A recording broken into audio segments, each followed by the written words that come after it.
So ways that we utilize third-person story form of telling stories of our cultural origins is we take in the two characters of toxic masculinity specifically. We're taking the two characters. This is more specific to Lakota, Dakota, Nakota territory in the story, but this is how we can make them relevant into utilizing your own culture by explaining two of these characters that will help us understand toxic behaviors and equal behaviors, manipulation, and tactics of control. And first ways we identify two men. The first man is a man who radiates arrogancy, whereas whatever deed he does for the people, he will be sure that others know what he's done and why he's done it. Oftentimes, he'll pick on the person for having less than. He'll highlight what the person doesn't have in their life or cannot do as good as he can, which is why he's providing the service. The other character leans more heavily on manipulation, utilizing tactics of manipulation, minimizing, denying, and blaming, and putting all the responsibility on somebody else, and never taking accountability for their own doings. So we talk about the aspects of these two characters and their actions and intents, and how we can relate to both of these characters, utilizing even the actions of our good duties and good things that we do in our community, but utilizing the bullying tactics and even emotional abuse and putting them down whenever we're providing a service to the community. And also the actions and intents of the person, highlighting the character that utilizes minimizing, denying, and blaming other tactics of power and control to get what they want out of the situation.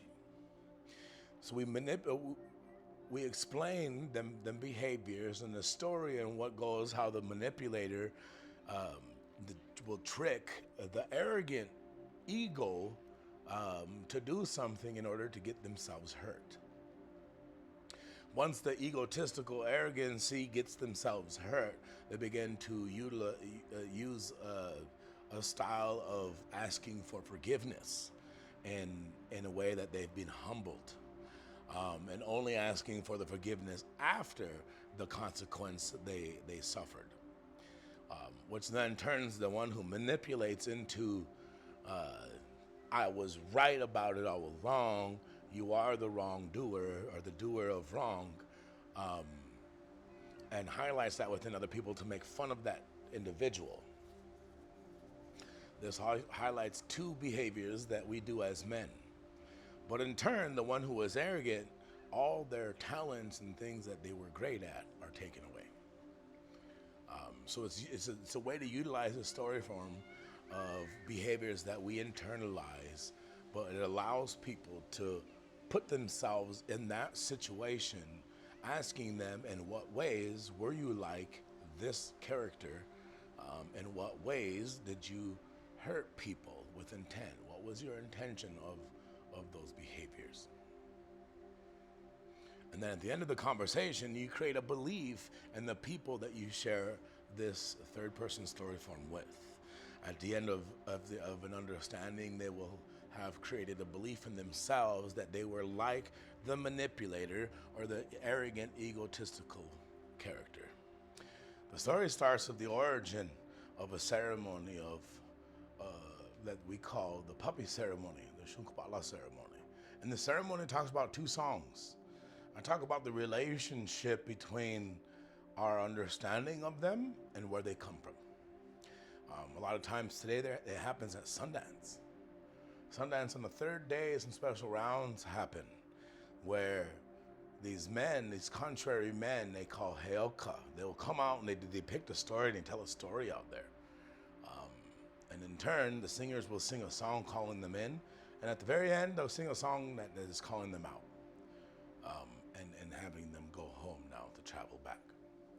Within the origin of this ceremony talks about two men inside of a village, and they display very different characters. These two characters display very different behaviors. Each of these behaviors are very negative. Um, so we talk about the Tate Mani. Tate Mani is the Helka. He's contrary. He's the opposite of everything that we should be as healthy people. The Tate Mani will display very egotistical behaviors, a lot of arrogance in what he does for the people, even though he does do a lot of things for his nations, a lot of deeds, a lot of good deeds. He will tease people and bully them and make fun of them in doing so. He's heard one day making fun of people by a man they call Iktomi. Iktomi is a trickster. He's the spider. In other cultures, he's very many different things, but in ours, he's the spider. The Iktomi displays a lot of behaviors of manipulation, denying, and blame. Iktomi don't take into account of his own behaviors and what he does, and essentially to hurt people, he'll put the blame on other people. But he'll also highlight what other people are doing wrong, which in story form teaches us a lot about behaviors. So when it goes down to it, Tate Mani is caught making fun and belittling and making people feel bad. So Tate Mani, he goes to stroke his ego by saying, you know, Tate Mani, I seen you. When he came back with a harvest, he says, you're the only one that came back with meat. And he started giving it to the people, and I seen that you gave it to this little grandmother with all their grandbabies. He said, that's very good of you. That's very good that you do that. He said, that makes you a man who's higher than us all. He said, we're just common men. He said, I'm a common man, but you, Tate Mani, you're above me. You're above us as men. Nobody's above you. He talks about how he's superior and very high. And so Tate Mani starts to walk around behaving like he's good. He starts behaving like he's all that in a bag of chips. And so he starts treating people that way again. But then Iktomi tells Tate Mani, he says, yes, Tate Mani, we all look up to you and you're above us all, but I do know somebody that's above you. And Tate Mani gets mad and says, who? And he points up to the sky. And Tate Mani, he looks up. He says, them, and he looks at the Wakia, and he says, Iktomi says, ha, I told you, even you have to look up to them. They're looking down on you because you're less than. This gets him very upset. So he tells him to gather all the nations and everybody outside of his lodge because he's going to show him something. So Iktomi does. All the winged, the feathered, the finned, the swimmers, the two-legged, the four-legged, he gathers them all in front of his lodge. And Tate Mani, once they're all there, he comes out singing a song. He's telling people to move out of his way, and he's pushing people, move, get out of my way. I'm about to do something that's very, very difficult. Move, get out of my way. He's saying this, and he's pushing people and kicking dirt up at them and making them feel just bad for even being there. And while he's doing this, he begins singing. And as he's singing, his voice starts to rise. Oh,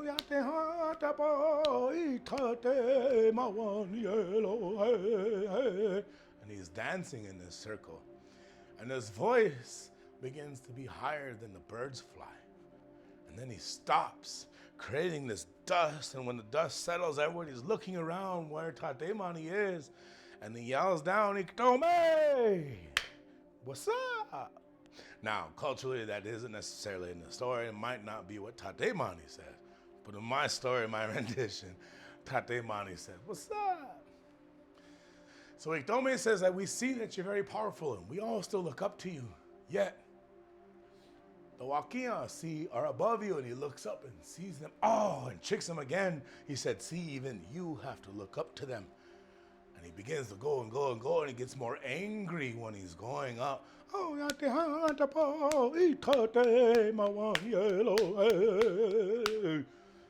And he reaches the Wakia, the thunder beings, and he reaches them and punches holes through them and dances a big old hole in these clouds and the thunder beings.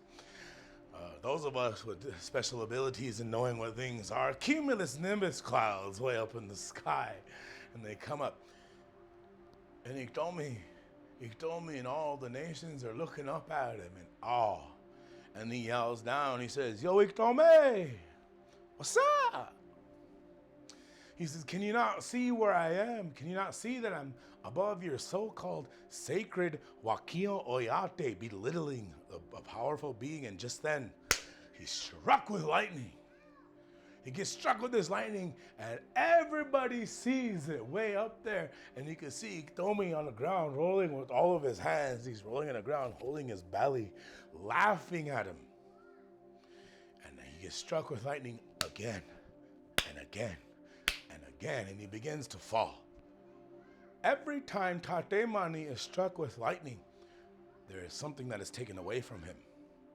Tate Mani used to be a big, strong, handsome man. He used to be one of the most greatest singers and the best and most beautiful voices you've ever heard. Tate Mani, all those things were taken away. When he was struck with lightning, his braids used to be really long and thick, and they took them away and made him bald. They made him ugly. His face was crooked with a great big nose. A little small, frail, skinny man who was very ugly and not great at a lot of things and lived a life of hardship. And he hit the ground. When the dust cleared, he was crying.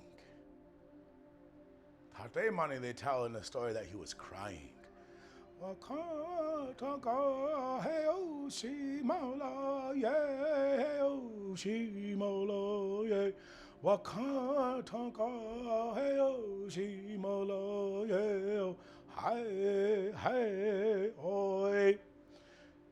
Saying and calling out, "Great Spirit, it is you that is powerful, not me. It is you that is sacred. I'm only but a humble human. Forgive my wrongdoings. I'm asking for forgiveness." And it's there that all the people that Tate Mani ridiculed and made fun of and hurt feelings, that during that time when Tate Mani was asking for forgiveness in his humility, it's said that the Creator heard that and gave blessings back to everybody that Tate Mani hurt, everybody that his toxic masculinity affected. They all received blessings in that. So then we go and we think about the ceremony in itself. What happens? These men come out and they dance around, these clowns, and they be funny and they make fun of the way people dance, make fun of the way people look, their size, make fun of the way they smell, and then they'll tease the dancers who can't eat or drink with water or food. And then in the end, they're humbled. The lightning is struck, and the lightning strikes them when they're tied to the tree. And they have to break from that. And they sing another song that these Helka, they'll oftentimes run from.